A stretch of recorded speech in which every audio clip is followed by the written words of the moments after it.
MessianTics Podcast, a podcast about all things Messianic Judaism. Each episode, we will be sharing our opinions as we tackle some of the biggest issues in Messianic Judaism.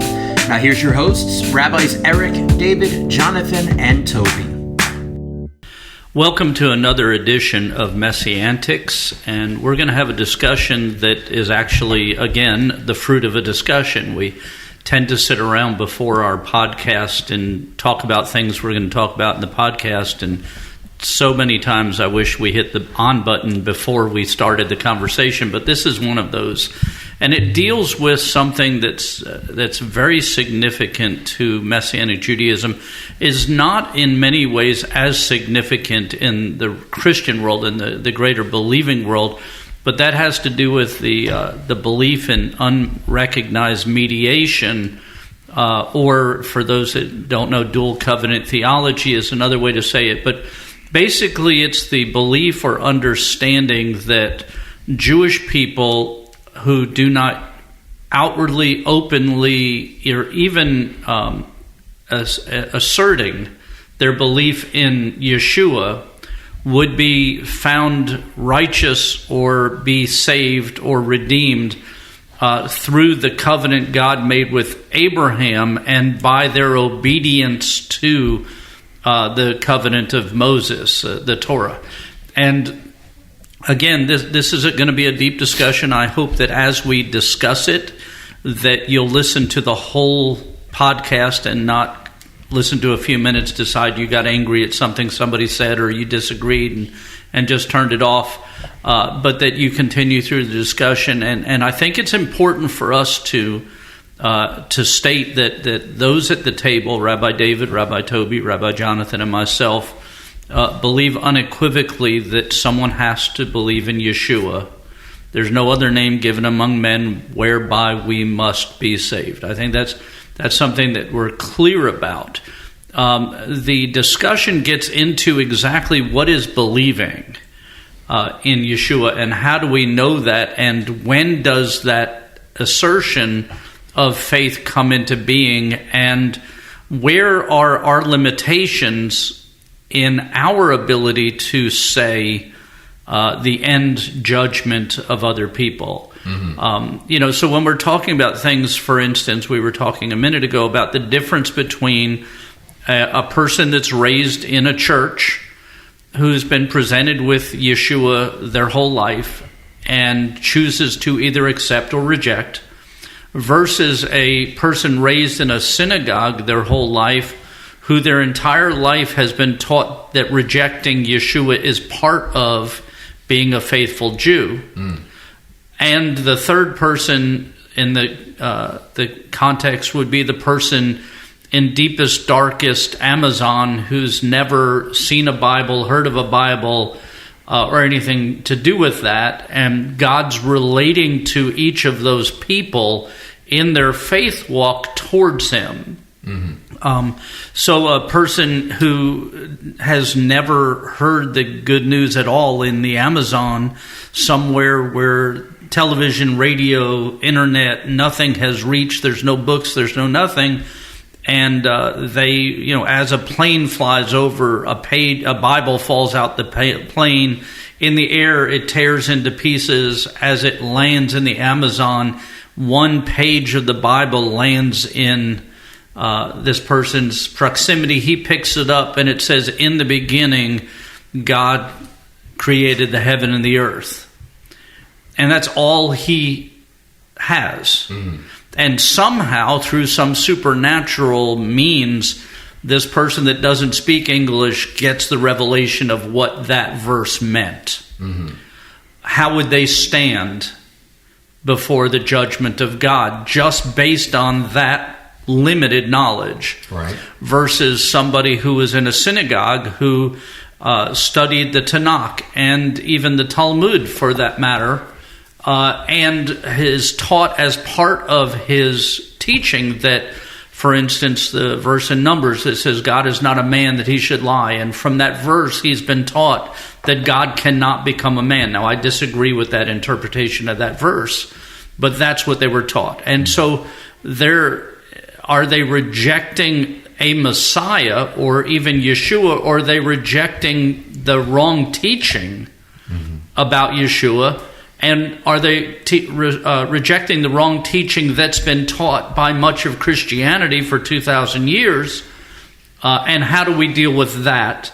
And then how do we then deal with the believer in a church who in many ways rejects who Yeshua is as a Jew, as a follower of Torah, as a feast keeper, as a Shabbat keeper, as a rabbi, versus as of somebody who rejected Judaism and is living within this new faith of Christianity, which is much of the world teaches that Yeshua and Paul started a new religion rejecting Judaism. And so in each of these cases, we have, in the church, we have people that are rejecting the Jewish Yeshua, right, and all that comes with it, and not the actual Yeshua. They're rejecting rejecting the actual Yeshua and accepting a different Yeshua. Just a general person. A generalized person, generalized Messiah. And how does God look at that and view that? Because they're rejecting some truth and holding on to other truth. And then we go to a Orthodox Jew who rejects the Christian Jesus and was told to because of the teaching of his rabbis. And then the third person who has never heard of Yeshua or Jesus at all, but has one verse from the Bible and accepted that as a message from God that he wholeheartedly accepts and received. And so how do we then relate to them, and what would we say in their relationship to God? Who is in right standing with God based upon that, and who is in right standing with God through the Messiah as taught in the Scriptures?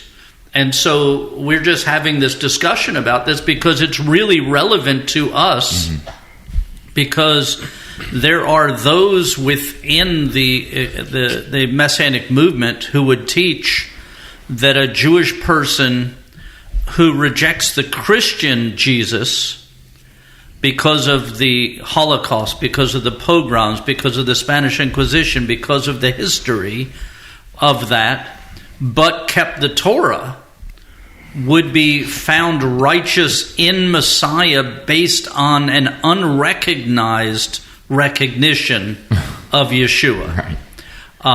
And so there's that mixes in. It was a nonverbal admission. So there's this whole thing that goes on in this discussion, and we have to be careful. And Rabbi Jonathan said earlier, and he'll probably repeat something of that we have to be careful that we don't sit on the throne in these discussions, that we understand our limitations in what we know and understand. So I'm gonna venture out and make a very boat rocking statement. I know that's hard to believe, shocking, but right. So I think, and this is my God's honest opinion on this. I think a lot of the reason why this discussion is even a discussion in Messianic Judaism, and there are white papers written on this and so on. I think the primary reason this discussion is even a discussion in Messianic Judaism is because Messianic Judaism exists as an end-time revival of the Jewish people coming to faith in Messiah, the nations coming alongside in a recalibration, if you would, of what the body of Messiah is supposed to look like in a lot of ways. But at the same time, Messianic Judaism has not overall been very good at reaching Jewish people with the good news of Messiah. We've been great at reaching the nations. But honestly, the church is phenomenal at reaching Jewish people. And Jewish people come to faith in the church in far greater numbers than they do in Messianic Judaism. Massive. Just to know, there's, according to Barnum, there's about 1.25 million Jewish people that are attending Sunday church regularly in the United States. In the United States, I added up one time just a guesstimate based upon attendance in actual Messianic synagogues. and there's only between 30 and 50,000 Jewish believers in Messianic synagogue in the United States. Now, there are many more people in the synagogues than that. Yeah. But when you're actually counting people of Jewish descent in synagogues, there are far more Jewish people in churches every Sunday than there are in synagogues every Saturday. Wow. And so I think part of the reason why this discussion even exists is because we recognize we're not as good at this as we think we should be. And the only explanation isn't that we're not doing it the right way, that we're not out there doing what we're supposed to do, we're not interacting properly, but rather that it's because they don't actually need it. Like it's sort of I'm going to make myself feel better about the fact that I'm not doing as good of a job as I think I should be doing by just simply rewriting the rules. And kind of like, and listen, I'm out. I told you out the gate, I'm rocking the boat. That is a bold statement, but I think it's true because, and this goes back to, we talked, I'm sorry, I don't mean to not let you jump in. No, good. But this goes back to what we talked about in a much earlier episode, I think in season 1, about the identity crisis in Messianic Judaism, right? And I'm going to pick on my dad for a second. And my dad was raised in a traditional Jewish home. When he became a believer, my family disowned him, right? And so the church told him, you're no longer Jewish, you're now a Christian, and blah blah blah. So when it should have been the most important decision of his life in accepting Yeshua, he lost his family, his identity, his heritage, everything, all in one big swoop, right? And there was this for years. I remember when we got involved in Messianic Judaism, which I was really young, but I remember when we got involved with Messianic Judaism that there was a lot of effort spent in trying to prove to the Jewish world we were really Jewish, and to the Christian world we were really believers. And there's the pioneering generation of Messianic Judaism. That's exactly what they've done for the last 50 years. Is spent so much effort trying to prove to the Jewish world we're really Jewish, and to the Christian world we're really believers, and never just formulating what we actually are as a entity in and of itself. And so in that, what ends up happening is we've made a lot of the church really comfortable with us. The Jewish world hasn't really changed their opinion that much on us. I mean, a few outliers have, but the Jewish world really hasn't changed their opinion on us. And the reality is we're not seeing this mass influx of Jewish people. When Messianic Judaism, as we know it today, began in the 70s and 80s, there was a diehard belief that Messianic Judaism was going to see, as a matter of fact, there were teachers, Messianic rabbis that taught on it for years at conferences, that Messianic Judaism in the 70s, 80s, and 90s were going to see an influx of thousands upon thousands upon thousands of Jewish people coming to salvation in Messianic Judaism because of the prophetic revival that it was. And then that never happened. Right. And what happened instead, to go along with at least part way, your statement is just what happens when government changes. A few years ago, the jobless crisis was just going crazy, and the numbers got into the high teens of unemployment. And so what the government did, instead of actually getting jobs for the people, they just took the people off the list that weren't looking for jobs anymore.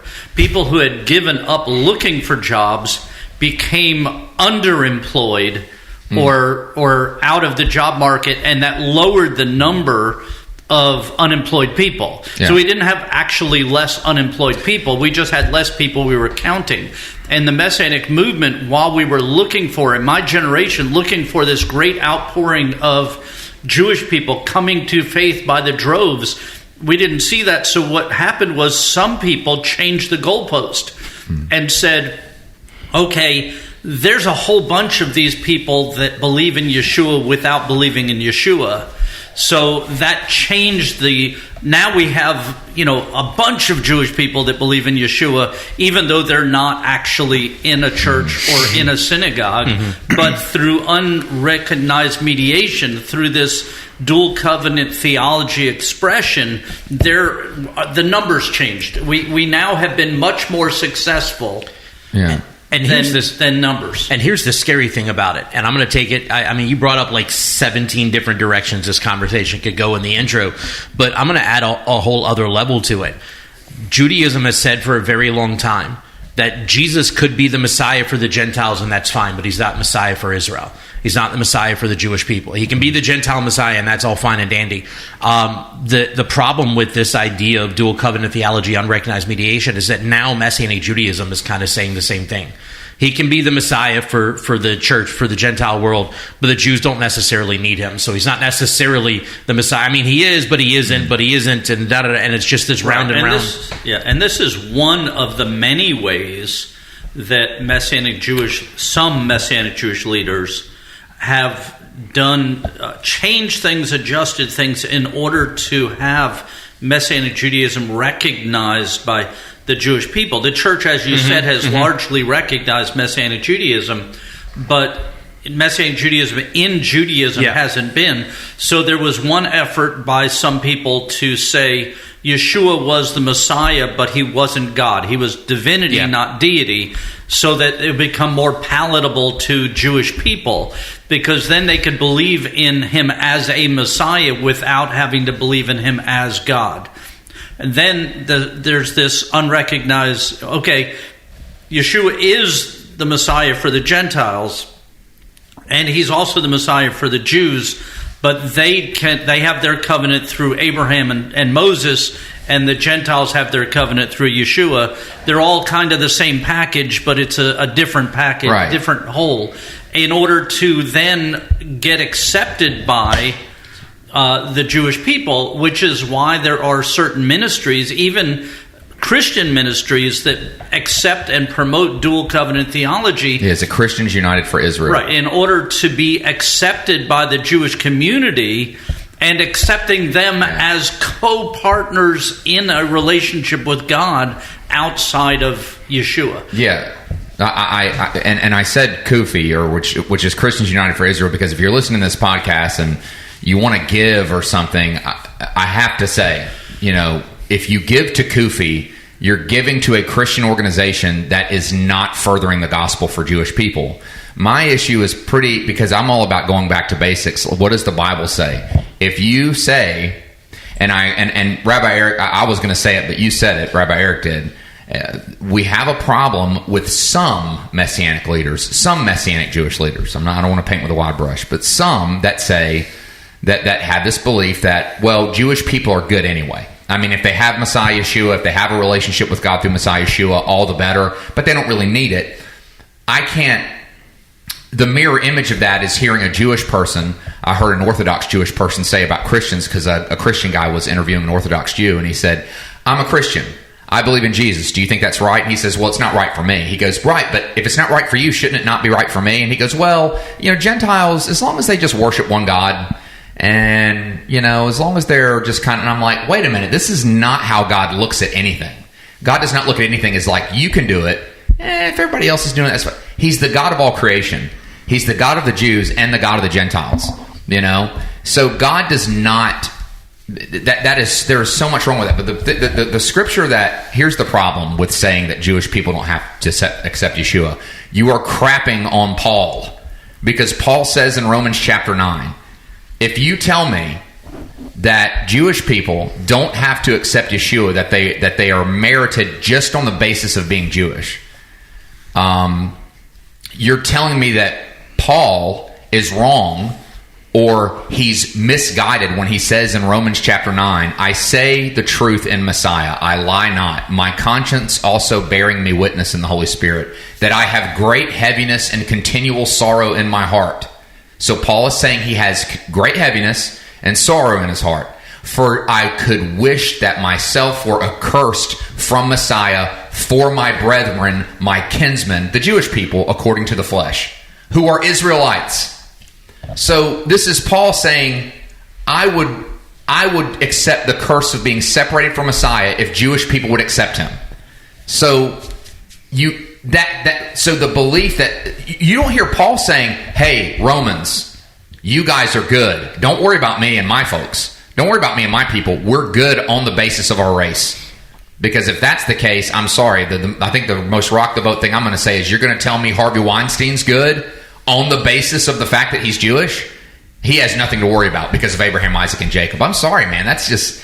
aside from the fact, and that's just one scripture I pulled from Romans 9, there is so many other scriptures you are slapping in the face by saying that any person, not just Jews, any person doesn't have to accept the all-sufficient sacrifice. Not to mention that the disciples all went to their death for the reality that they believed that the only means of salvation is through Yeshua. And like Acts 4 is a prime example. Peter and John could have gotten out of a really sticky situation with the Pharisees, with the ruling Kohanim and so on, if they had simply just went, all right, we give up this Yeshua thing, we're not going to keep preaching. They said, you guys are good anyway. Yeah, you can do whatever you want, just stop preaching this. And, okay, cool, life's easier that way, so I'm going to go do that route. Instead, they then, in the face of their accusations, in the face of what was the quote-unquote trial that they were facing, they said exactly what Rabbi Eric quoted earlier, right? Says there is salvation in no one else, for there is no other name under heaven given to mankind by which we must be saved.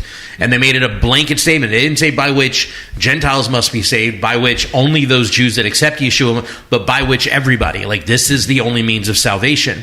The truth of the matter is, I don't think any of them would have laid their lives down the way they did, with having as easy an out as they could have had. Right? Because the truth of the matter is, when Yeshua died on the cross, they could have all just walked away and been done with it.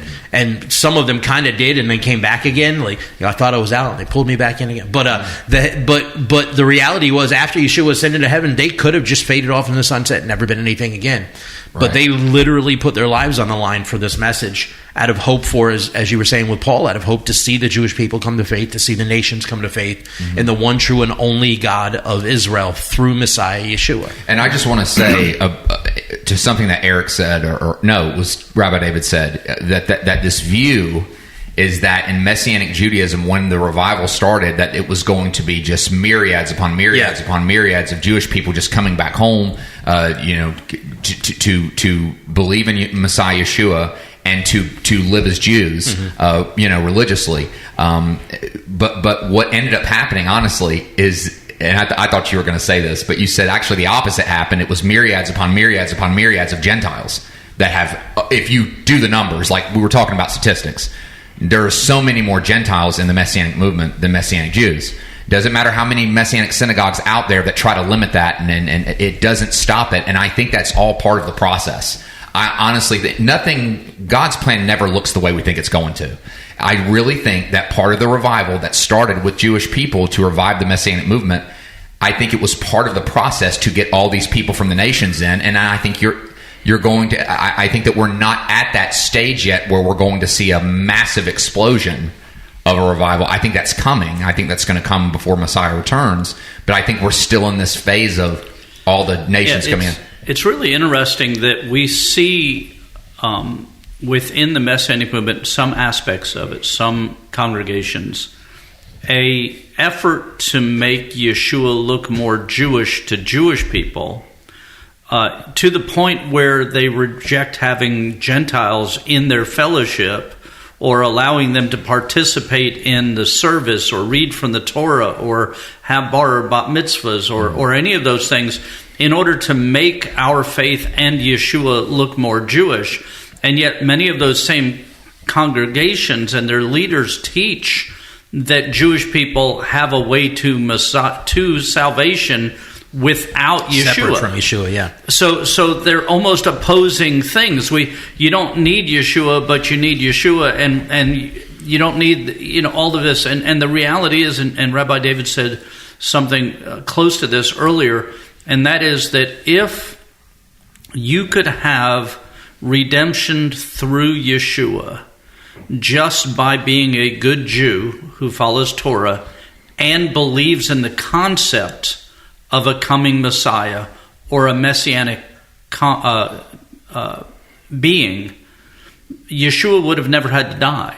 Mm-hmm.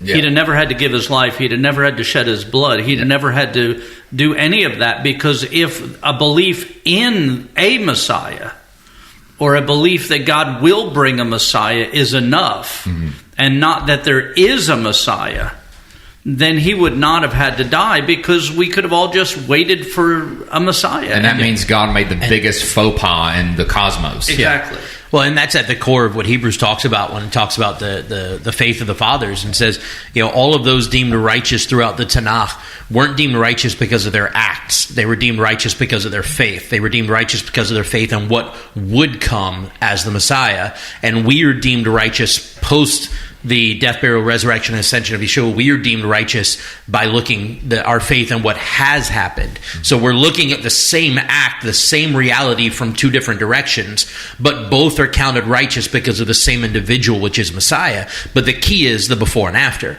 They were believing in what would come. We're believing in what has come. And that has come, that which has come, is the way, the truth, and the life, who Yeshua says no one can come to the Father except through him. Rabbi Jonathan, I don't think we've heard anything from you yet. So I know the gears are turning. Everybody's had good stuff, so I've just been... I know the gears are turning, so fire away.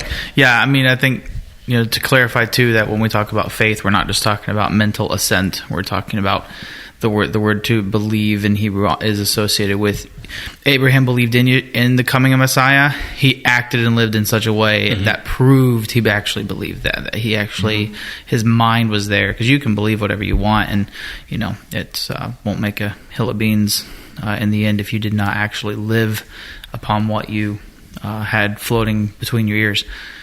I really think this whole discussion, like you were saying, Rabbi David, does premise off of there is this identity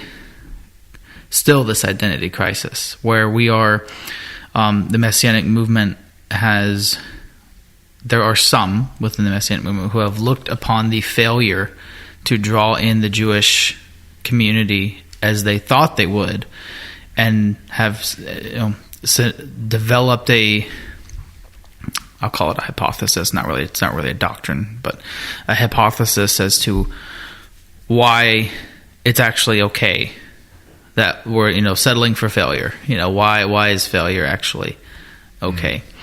And of course, we would all push back on that and say it's not okay. But part of this issue exists because of so many of the things that we have talked about, so many of the issues that we have discussed, whether they be theological or practical within the Messianic movement, that if anyone spends an hour online reading about Messianic Judaism, you've got a 50-50 shot of either ending up in Messianic Judaism or rejecting the utter chaos that it presents on a surface level reading of what the movement is about. Because you go to a conference and the conference can't decide whether or not they're going to close down the marketplace on Shabbat.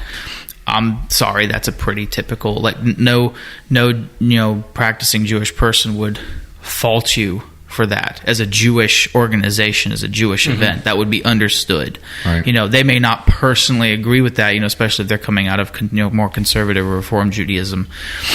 They may not. It may not care. Back at home at their synagogue, they may go out to eat after service, whatever, not really think about it. But at a conference, it's like, this is a Jewish event. Marketplace is closed on Shabbat. Okay, fair. That's cool. Least common denominator. Exactly.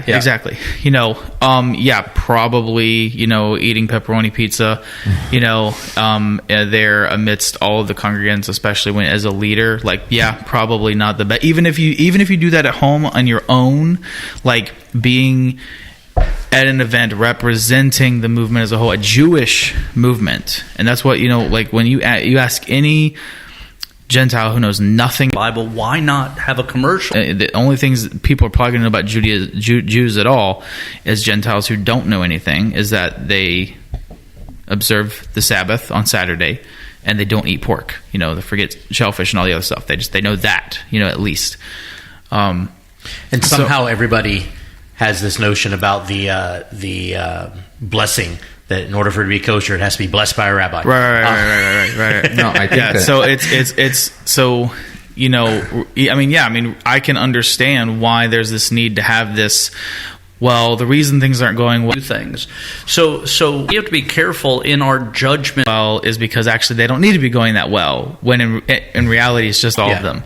And say, here's where we actually need to be and how we're going to get there. Yeah. And we actually need to agree, even if that means that some people need to capitulate their own personal views for the sake of a greater good amongst the whole. And I can't help but wonder, there's the notion in Messianic Judaism that we have to make ourselves more palatable, like you were saying earlier, Rabbi Eric, we have to make ourselves more palatable to the Jewish community so that the Jewish community likes us more, is more open to us. And I can't help but wonder if maybe there isn't some notion of that in the idea of the unrecognized mediation, which is dual covenant. Completely wrong way. It is because... Yeah.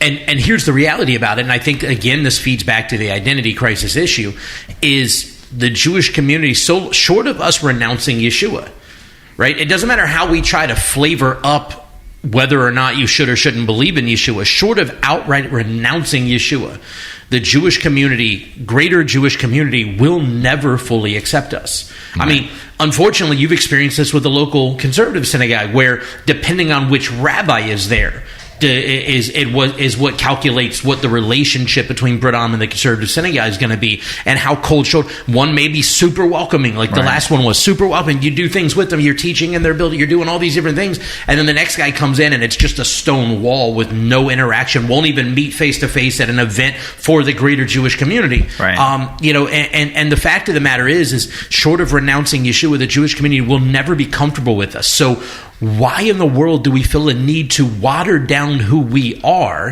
who we're supposed to be, and who it is we serve for the sake of a community that's not going to accept us? We should, on the other hand, and that now, in fairness, that doesn't mean we should do anything to offend them either, right? But at least to overtly, we shouldn't be trying to. No. But we should be focused on doing what we're actually called to do, on being who we're actually called to be, so that the Jewish community and the nation see Messiah in us first and foremost.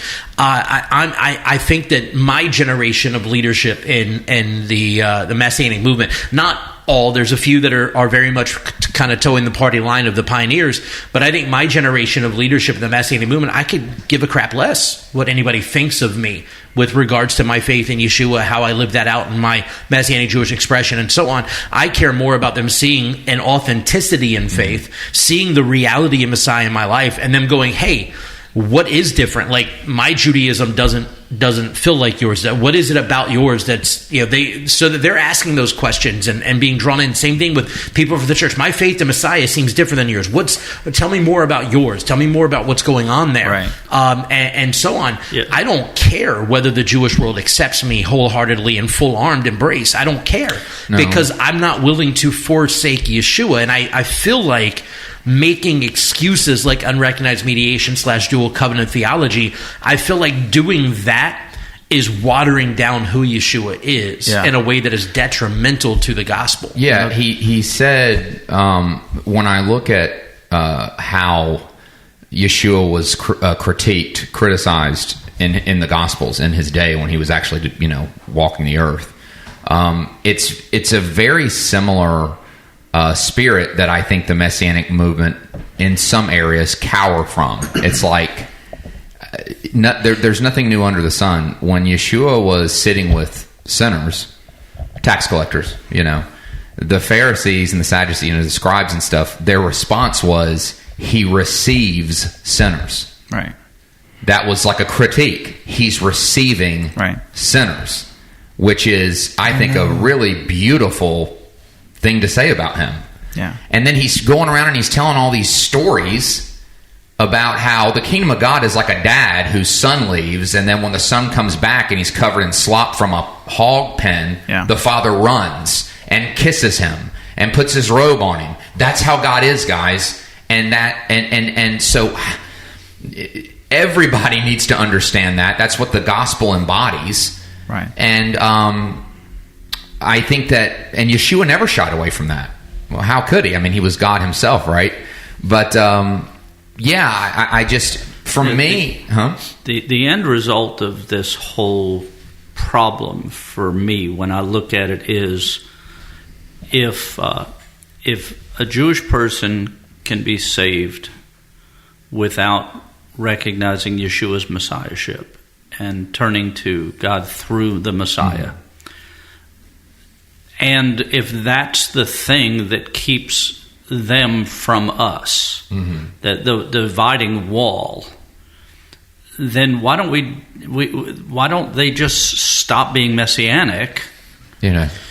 And then they'll be welcomed in, and then they can be saved under the unrecognized mediation. Can I take that question one step further? Yeah. So I think even more than that, the real question is if those factors can be true, then why? What was the point to you and so many others of your generation making the sacrifice of throwing away family and everything for Messiah, or having family throw away you, including these individuals that espouse this? What was the point to making the sacrifice? It really becomes, if it didn't matter. The old a spoonful of sugar Is that helps what you were the medicine go down. Oh, okay.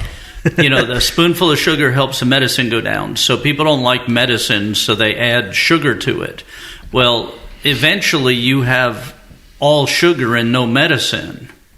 And so everybody likes the taste of it. It's palatable to everybody, but it's of no value to take care of the disease or the sickness that you're trying to treat. And it's the same thing. The sickness we're dealing with is sin, unrepented sin.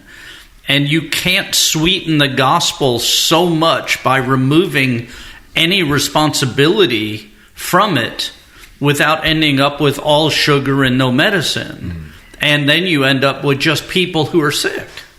I will tell you what frustrates me the most about the identity bit is that the Jewish world overwhelmingly is blue. Democratic, leftist, progressive, whatever.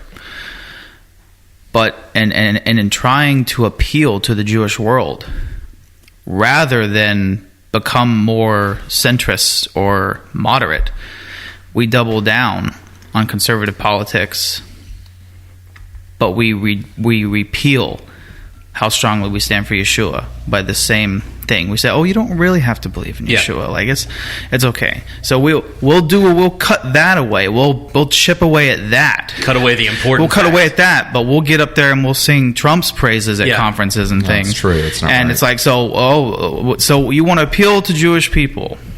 You want to appeal to the Jewish world and be more palatable. One of those you can compromise on.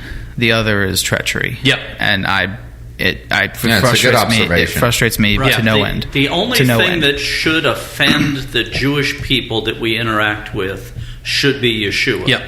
I mean, he says himself, they hated me, I'm in you. They don't hate you, they hate me in you. Right. So when we deal with things like we're doing a conference or we're doing a teaching or we're doing something, if there are Jewish people in the audience, we know if they're not yet believers in Yeshua, they largely lean towards the liberal, democratic political stance. Right. So for us to get up and open up with some kind of a comment or joke or statement about politics already is going to offend them to where then they may not listen to what about Yeshua because they're already offended by that. Now, that doesn't mean... And aside from that, what's the point to having a mini Trump rally as a Messianic conference? Right. I mean, let's be honest about it. Right, and that doesn't mean, for those listening, that we're not largely politically conservative. Yeah. Mm-hmm. What it means is that our ministry is not about politics, it's about Yeshua. That doesn't mean personally we don't talk to people about political things and things. And I'm very, very strong about pro-life and things like that. Yes. But if I'm speaking to Jewish people, if I get the opportunity to speak to a room full of Jewish people and I open up with Republican politics or conservative politics, I've already lost them before I get to Yeshua. Where if I open up with Yeshua, if that's what costs them, then that's the message, the gospel they rejected, not politics and other things. And so, like Rabbi Jonathan said, if we have an option, if we're confronting Jewish people with the good news, and we have an option of what we're going to offend people with, we should offend them only with the message of Yeshua and not with the other. And then if they reject that, they're rejecting Yeshua, not American politics or Russian politics or whatever, whoever's politics. Yeah, and I think another big problem is, and I know we talk about it, I know it comes up, quite often with us, is that it's this idea that that all these Gentiles coming into the Messianic movement, this is just so nerve-wracking and this, that, and the other. I actually heard a Messianic Jewish rabbi was given a message, and he was talking about how, anytime when a Gentile comes to Messianic Judaism, they're just always whacked out and weird and this, that, and the other. I mean, he's just saying this, and his congregation was mostly Gentile, and he's ridiculing Gentiles because they get really passionate. And I have seen some Gentiles with some really whack stuff, like, I must be Jewish deep down and this, that, and the other. You got to teach them. Yeah. No, you got to teach them. Yeah. You don't tell them they're whacked out. Right. If they're excited about something, that's okay. They're excited about it. Because they made us. But not only that, man, I've seen some Messianic Jewish guys with some whacked out beliefs. Like I don't understand. Like what we're talking about today. What we're talking about. I'm like, you're going to criticize a Gentile for being excited about this stuff. They need to be tempered and taught. But I've seen Jewish people, Messianic Jews, who believe, I got the Messiah, but really the Jewish people are good. So I'm like, what the? Yeah, I would so much rather have a Gentile wearing a kippah and a talit in my congregation than a Jewish person who tells Jewish people they don't need Yeshua. Right. Yes, without a doubt. Yeah, you were without a doubt. I was just going to double down on what I say all the time, which is I would rather look. I think it's absurd that there is anybody in Messianic Judaism that craps on Gentiles in Messianic synagogues in any way whatsoever, especially when they're paying your salary. There is that factor. I've always said we want your money, but we don't want you. Is the problem, right? That's an issue. But the reality is that when Gentiles come into our community, we shouldn't cut them off from the thing God is calling them to. The main argument is always, it's confusing their identity. Well, how about we teach healthy identity? Yeah. I've got a ton of Gentiles in my congregation, and they don't run around thinking they're Jewish. No. Right. We actually had the president of the conservative synagogue in town come visit our congregation, and his comment afterwards was he wishes that he had more Gentiles in his congregation because that's what the picture of Israel and the nations is supposed to be. Yep. Yeah. He wasn't offended by the Gentiles in our congregation. He wasn't. And the truth is, when somebody goes to, for instance, the Western Wall, representing the holiest place in Judaism, a synagogue. The Western Wall is considered a synagogue. When somebody goes there that's a bigwig like Trump or Obama, if he went, or whoever, whatever president, whatever representative, when they walk up to that wall, there's somebody who puts a kippah on their head, even though they're Gentile, even though they know they're not Jewish. The rabbis aren't offended by a Gentile wearing a kippah at the Western Wall. The rabbis aren't offended when by my bar mitzvah and at weddings at my synagogue growing up. When a man came up into the synagogue, they handed him a kippah regardless of whether he was Jewish or not, because he was entering into the sanctuary. And for us to reject Gentiles doing the same thing that the Jewish community is already doing because we're afraid the Jewish community might think we're not Jewish, right, is just ridiculous. And my question is that, and I'll just use myself as an example. I'm not perfect, but I love the God of Israel. I love Israel. I'm definitely a your people shall be my people, your God shall be my God kind of guy. And I'm thinking, why would you critique Gentiles coming in if the entire world had the view that your people shall be my people and your God shall be my God? The world would be an incredible place if everyone loved Israel and loved God. I think a lot of this stuff, again, back with the unrecognized mediation stuff, it really doesn't pan up to even what the apostles do. I mean, Peter stands in the midst of the temple and preaches to a Jewish crowd, Jews who have come back from the nations, Jews who are there in Jerusalem, and tells them, here's what you have to do. You have to believe and be baptized. That's, right. You have to do that. Yeah. Stephen died. There's no, okay, anyone interested, Right. come and check this out. We got some literature over here. You can look at.